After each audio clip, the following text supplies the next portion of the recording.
अस्सलामुअलैकुम and hi everyone, a very warm welcome to my channel. उम्मीद है कि आप सब लोग खैरियत से होंगे। अल्लाह ताला से दुआ करती हूँ कि अल्लाह पाक आपको खुश आबाद और सलामत रखे। ईद कुर्बान की आमद है और उसके लिए हम हर कोई अपने वे में अपने अपने घरों में तैयारी कर रहा है। तो इसी सिलसिले में मैंने सोचा कि मैं थोड़े से शामी कबाब बना के आप लोगों के साथ शेयर करूं। तो हमारी आज की जो ईद की डिश है वो बीफ के शामी कबाब हैं। तो चलिए देखते हैं कैसे बनाते हैं हम। इसके लिए मैंने ये कीमा जो है इसको साफ़ करके धो के रख लिया है। ये बीफ का 1.5 किलो कीमा है और इसको मैं सबसे पहले पॉट में, और इसके अलावा मैंने इसमें डालना है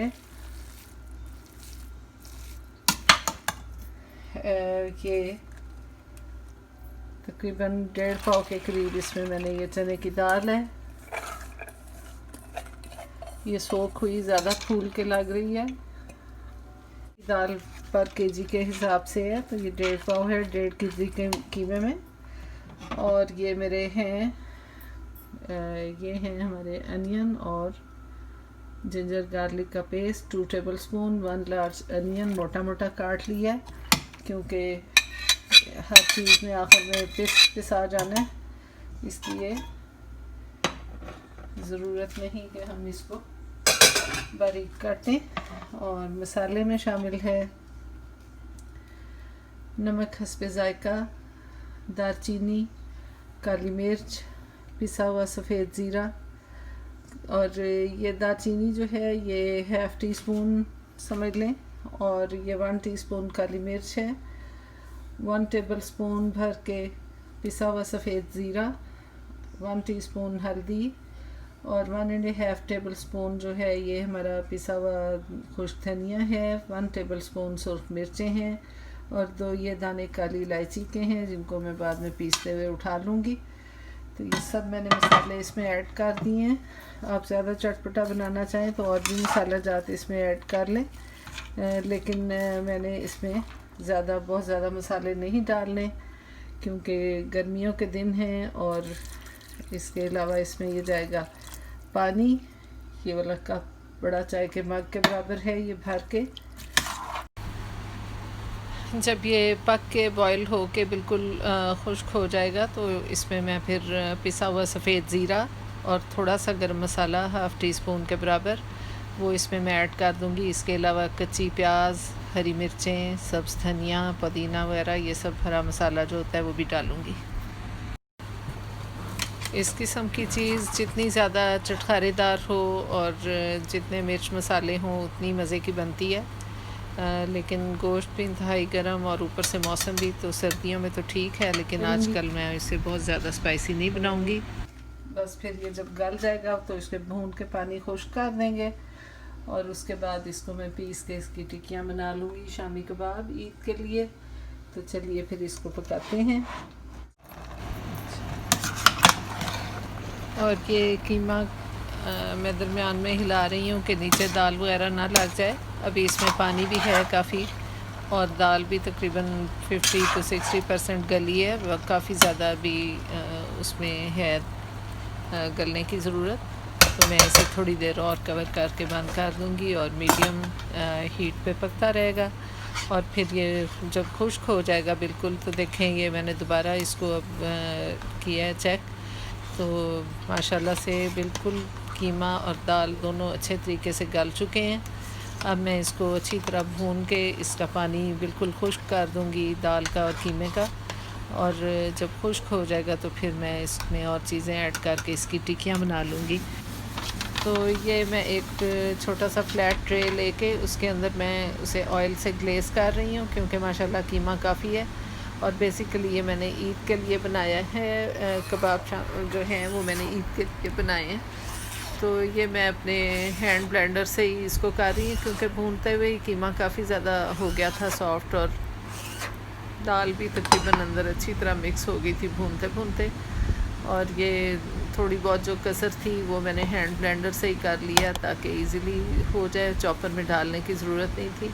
अब इसमें मैं कुछ हरा मसाला, कच्ची प्याज, हरी मिर्चें, धनिया, पुदीना वगैरह डाल के उसके बाद इसमें मैं 3 बड़े साइज़ के अंडे ऐड करूँगी और बस फिर इन सब चीज़ों को मिक्स करके थोड़ा सा इसमें साबुत नहीं, पिसा हुआ सफ़ेद ज़ीरा 1 टीस्पून के बराबर, और हाफ़ टी स्पून मैंने इसमें गरम मसाला पिसा हुआ फ्रेश वो भी ऐड किया। और इन सब चीज़ों को अच्छी तरह से आप गूंद लें, हाथ से मिक्स कर लें, मिक्स करके इसकी टिक्कियाँ बना लें। और ये जो मैंने जिस ट्रे में ऑयल लगाया है, इसको मैं टिक्कियाँ वगैरह इसमें मैं बना के इसको कवर करके फ्रीज़ कर दूँगी एक ट्रे। तो इस तरह ईद का दिन जो है ना वो बहुत ज़्यादा भाग दौड़ में नहीं गुजरेगा, कुछ तैयारी हमारी हुई होगी, तो उस हिसाब से मैं अभी से। और ऑयल ज़रूर लगाइए, वरना वो उसका जो है कबाब जो है ना वो उतरने मुश्किल हो जाते हैं। आजकल गर्मी इतनी ज़्यादा है और मेरा किचन जो है वो बिल्कुल घर के मतलब ओपन एरिया है, किचन, लिविंग रूम और डाइनिंग रूम का। तो ईद के दिन फिर या उसके नज़दीक बहुत ज़्यादा हैवी कुकिंग करने से सारा घर बहुत बुरे तरीके से हीट अप हो जाता है। तो मैं कोशिश कर रही हूँ कि थोड़ा बहुत जो है, जो भी तैयारी पहले कर लें। और कबाब जो हैं ये काफ़ी मेहनत तलब काम है, हाथ का काम है, इसलिए मैंने सोचा कि जितना भी हो सके पहले तैयारी कर ली जाए। और आपको आज मेरी रिकॉर्डिंग में काफ़ी नॉइज़ और बैकग्राउंड कुछ थोड़ा हैवी फील हो रहा होगा, क्योंकि बाहर बहुत ज़्यादा बारिश भी हो रही थी। और इसके अलावा एसी जो है वो लगातार चल रहे हैं, इस वजह से भी बहुत ज़्यादा पंखे और सब कुछ चलने की वजह से नॉइज़ जो है ना वो 2 मिनट भी ये चीज़ें बंद नहीं की जा रही कि आज यहाँ पे बहुत ज़्यादा गर्मी है हमारे नॉर्थ कैरोलिना में। तो आप जितना भी मैं मैक्सिमम नॉइज़ कंट्रोल कर सकती थी मैंने किया। बहरहाल कोई बात नहीं, आप भी इसे मेरे साथ टॉलरेट कर लीजिए। तो ये लें, हमारे कबाब बहुत अच्छे से रेडी हो गए हैं और मैं इसको रैप करके रख दूँगी अब फ्रीज़र में।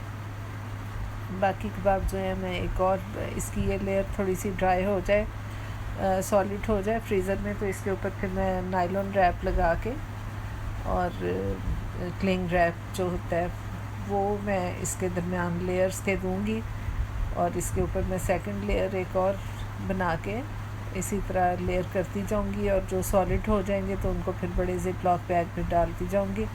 अभी फ़िलहाल मैं जो फ़र्स्ट ट्रे तैयार हुआ तो उसको मैं इस तरीके से ऑयल लगा के फ़ॉइल के अंदर तो मैं रैप करके रख रही हूँ। मेरा जो क्लिंग रैप है वो ख़त्म हुआ था, इसलिए मैं फ़ॉइल के साथ ही कर रही हूँ। दूसरा ये है कि इस तरह ज़्यादा अच्छी फ़ॉइल के साथ कवरेज होती है। तो बहरहाल जैसे आपको सहूलत हो आप अपने हिसाब से कर लीजिए। और लें, हमारे ये एक बैच तो तैयार हो गया है, बाकी मैं आपको अभी और तैयार करके फ्राई करके भी दिखाऊंगी।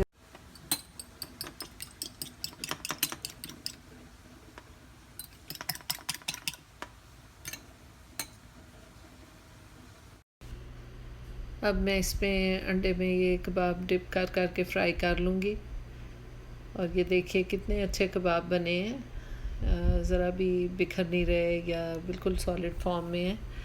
और बाज़ात ऐसा होता है कि अगर कबाब की भुनाई में बहुत ज़्यादा मतलब मेहनत तलब काम है, ये दाल बहुत इजीली नीचे चिपकती है, तो अगर भूनते हुए नीचे लगने का डर रहता है तो हम बहुत ज़्यादा इसको ड्राई नहीं कर पाते कीमे को। तो अगर ऐसी हो तो इसमें आप थोड़े से bread crumbs at the end add कर लें उसमें कीमे में मामूली से, ताकि कबाब जो हैं वो सॉफ्ट बिल्कुल ऐसे ना बने, वरना फ्राई करने भी मुश्किल होते हैं और खाने में भी इस तरह के थोड़े से सॉलिड वाले ज़्यादा अच्छे लगते हैं।